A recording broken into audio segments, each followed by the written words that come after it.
Magandang umaga po sa inyong lahat at live mula rito sa Pag-asa Weather Forecasting Center. Narito na ang lagay ng ating panahon ngayong araw nga ng Biyernes, June 19, 2026. Sa ating latest satellite images, makikita po natin patuloy pa rin yung pag-iral ng easterlies. Ito yung hangin nagmumula sa karagatang Pasipiko na magdadala pa rin ng medyo mainit na panahon sa malaking bahagi ng ating bansa.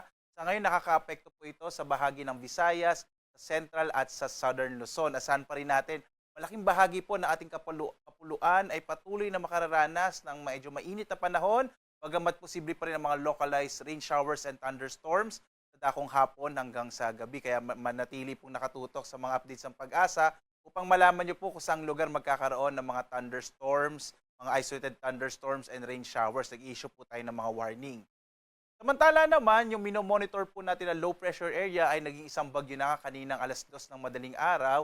Ang huling lokasyon po nitong tropical cyclone na nasa labas pa ng PAR or ng Philippine Area of Responsibility na nasa mahigit 2,000 kilometro silangan ng Eastern Visayas. Ang lakas po nito ay nasa 55 kilometers per hour, yung hangin po nito malapit sa gitna, habang yung pagbugso ay nasa 70 kilometers per hour. Kumikilos pakanluran sa bilis naman na 15 kilometers per hour. Wala pa pong epekto sa ating bansa itong bagyo pero inaasahan po natin na ito ipapasok sa loob ng Philippine Area of Responsibility posible po by tomorrow late night or sa madaling araw po ng linggo. At kayong posible po maging track nito ay kikilos hilagang kanluran at posible rin po na maliit pa sa ngayon ang posibilidad na tumama sa kalupaan ng ating bansa. Kaya tumutok po sa mga update ng Pag-asa para dito sa binabantayan natin na bagyo na maaaring pumasok ng PAR.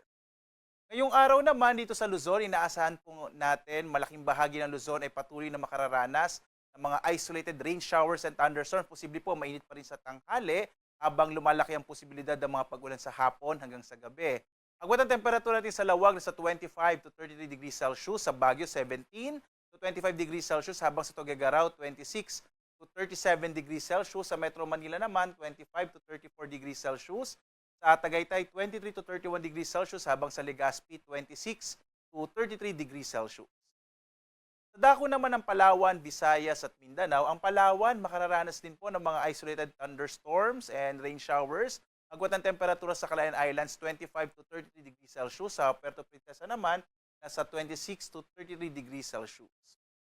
Mga pulupulong pag-ulan, pagkulog din ang mararanasan sa bahagi ng Kabisayaan, habang ang agwat ang temperatura sa Iloilo 25 to 33 degrees Celsius, sa Cebu naman 27 to 33 degrees Celsius, at sa Tacloban 27 to 33 degrees Celsius. Ang Kalakhang Mindanao naman ay makararanas ng bahagyang maulap hanggang sa maulap na kalangitan na may mga pulupulong pag-ulan, pagkit at pagkulog din, lalo na sa dakong hapon hanggang sa gabi. Agwat ang temperatura natin sa Zamboanga City nasa 25 to 33 degrees Celsius, sa Cagayan de Oro 25 to 32 degrees Celsius, habang sa Davao nasa 25 to 34 degrees Celsius. Sa lagay naman ng ating karagatan, wala po tayong nakataas na gale warning sa anumang bahagi ng ating bansa. Banayad hanggang sa katamtaman ang magiging pag-alon ng karagatan. Ika sa pumalaot ang mga sakyang pandagat at malilit ang mga bangka na pumalaot po sa ating mga karagatan. Bagamat kapag may mga thunderstorms, iba yung pag-iingat po, lalong-lalo na yung mga malilit na mga bangka na kung minsan po kasi nagiging malakas pag-alon ng karagatan kapag may mga thunderstorms. Narito naman yung ating inaasa magiging lagay ng panahon sa mga susunod na araw. Makikita po natin, posible nga pong pumasok ng PAR or ng Philippine Area of Responsibility itong bagyo na nasa labas ng PAR. At dahil po doon, yung mga kaulapan na dala nito ay maaaring magdala ng mga kalat-kalat na mga pag-ulan sa bahagi ng Mindanao at Visayas bandang this weekend, lalo na po bandang linggo. Samantala naman sa pagkilos po ng bagyo, hilagang kanluran nga po, posible naman na matrigger nito ulit itong habagat or southwest monsoon. Kaya naman, pagdating po ng Lunes hanggang Martes, posibleng maging maulap yung kalangitan na may mga pag-ulan.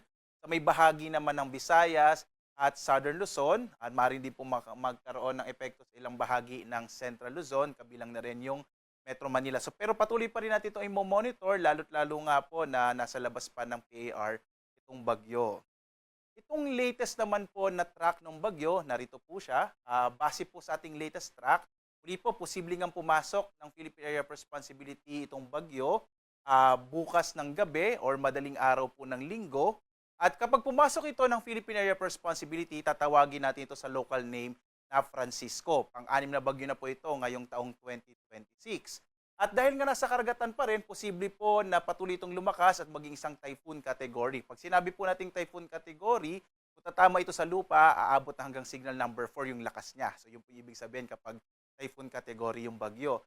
Kasi naman sa ating track, makikita nyo po itong ating uh, cone of confidence, ay posible po kung lalapit pa yung bagyo, maaring maapektuhan nito, yung mga kaulapan or yung mga hangin nito, yung bahagi ng extreme northern Luzon. So sa ngayon, hindi inaalis yung posibilidad, bagamat maliit nga yung chance po na tumama ito sa lupa, maaari pa rin tayo magtaas ng tropical cyclone wind signal sa may bahagi po ng extreme northern Luzon or ng northern Luzon kapag dumikit po itong bagyo dito sa bahaging, sa hilagang bahagi ng ating bansa. But again, malayo pa po kasi yung bagyo, kaya posible pa rin magbago itong track na ating nakikita sa ngayon. Kaya patuloy pong tumutok sa update ng pag-asa. Ang ating araw naman ay sisikat mamayang 5:28 na umaga at lulubog, ganap na 6:27 gabi. At sundan pa rin po tayo sa ating iba't ibang mga social media platforms sa X, sa Facebook, sa YouTube at sa dalawang websites pag-asa.doc.gov.ph at sa panahon.gov.ph at meron na rin po tayong mobile app sa Panahon po. So maaari nyo pong i-download po ito.